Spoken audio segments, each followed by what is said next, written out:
Opposition, Keir Starmer. Mr Speaker, this week the Prime Minister unveiled the latest version of his 5 pledges for the country. Let's hope he has more success with these than the last ones. Did he forget the NHS? Prime Minister. Well, Mr Speaker,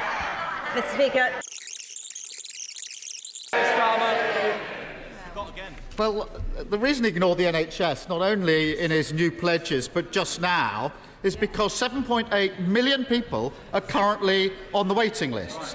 That's 500,000 more than when he pledged to bring them down nearly a year ago. And the Prime Minister just claimed that this is all about economic growth. So let me ask him, if a labourer or a care worker is forced to wait a year for an operation, how are they meant to help grow the economy? Mr Speaker, we're doing an enormous amount.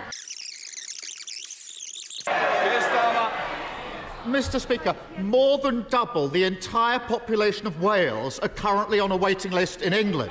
He really needs to take some responsibility. And on his watch, 2.5 million people are too sick to work, with the majority also suffering from mental health issues.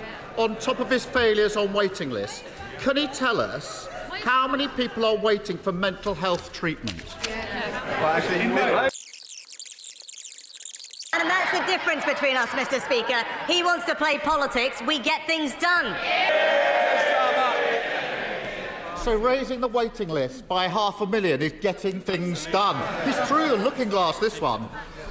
I asked the Prime Minister how many people are waiting for mental health treatment. He knows the answer, he just doesn't want to give it. 1.2 million. 200,000 are children, some waiting nearly 2 years to be seen. Would the Prime Minister accept those kind of delays if it were one of his family or friends? Prime Minister. Well, Mr Speaker, one of the key things we are doing... As ever, no responsibility for the shocking state of the NHS. The truth is the Prime Minister would not accept those waits for his family, and neither should anyone else.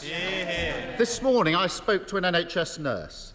For many months, Cam struggled to find time to see her 14-year-old son, Mikey, until he became seriously unwell.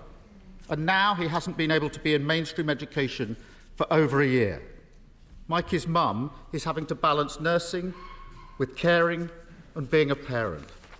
And this isn't a one-off. There are families up and down the country in exactly the same situation, working hard, trying to get through the cost of living crisis whilst desperately worried about relatives who can't get the treatment they need. How does he think they feel when they see the Prime Minister refusing to take responsibility and boasting that everything is fine? Prime Minister. Mr Speaker, we're doing absolutely everything we can. This is on his watch. It's his responsibility. 13 years in, and all he's got to offer is trying to blame the opposition for his failures. Over and over again. Mikey's mum. I'll tell you what Mikey's mum said to me this morning, shall I, if you're so interested to hear. She said, and I'm going to quote her, she said, whatever spin the government puts on it, you can't hide the reality for ordinary working people. That's her words. Worth reflecting on. Yes. Now, I'm glad that in recent years, real progress has been made in tackling the stigma surrounding mental health. But the fact remains that the suicide rate for 15 to 19-year-olds has doubled since 2010, and suicide is now the biggest killer of men under 45. And they're not just statistics. Every single one is a tragic loss to families and to friends. Politics has the ability to turn this around. It means tough choices. If we were to scrap tax loopholes, we could have thousands more staff, more support in our schools, more support in our communities. That would allow us to treat patients on time, getting them back to work, back to their families, and, crucially, giving them their lives back. This is about mental health. That's Labour's plan.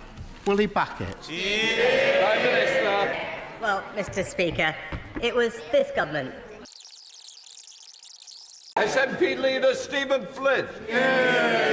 Thank you, Mr. Speaker. I think all of us in the Chamber are united in our relief at reports that hostages are due to be released by Hamas in Gaza.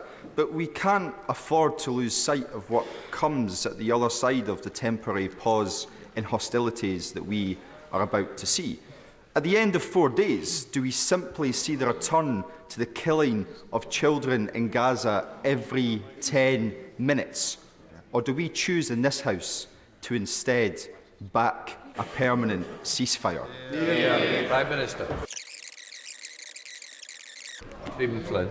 Mr. Speaker, ultimately it's not a pause in the killing of children that we need. It is an end to the killing of children that we need. And I can think of no better time than now for the Prime Minister to advocate for that permanent ceasefire. But given that he won't currently do that, will he instead lay the foundations for that two-state solution by finally recognising the state of Palestine? Prime Minister.